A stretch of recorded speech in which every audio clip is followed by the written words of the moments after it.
Sosok wanita yang mengenakan gaun pengantin saat buka bersama viral di media sosial.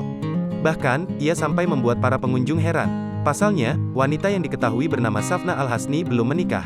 Belakangan diketahui, Safna adalah seorang model. Dilansir dari Tribun News, kala itu Safna sedang melakukan photoshoot di wilayah Gorontalo. Namun, karena sudah memasuki waktu buka puasa, Safna melanjutkan agendanya untuk buka bersama rekannya. Ditambah lagi, pada waktu itu arus lalu lintas sedang padat. Sehingga, Safna dan teman-temannya memutuskan untuk buka bersama meski masih mengenakan gaun pengantin. Iya, pakai gaun pernikahan, karena kalau ganti dulu jaraknya jauh dan saat itu lagi macet banget dan semuanya udah kelaparan, ujarnya dikutip dari Tribun News. Videonya pun viral setelah diunggah Safna di akun TikToknya @elsni. Masih dilansir dari Tribun News, Safna Al-Hasni merupakan perempuan yang berdomisili di Gorontalo. Selain sebagai mahasiswi, Safna juga bekerja sebagai makeup artist, mua, fotografer, dan videografer.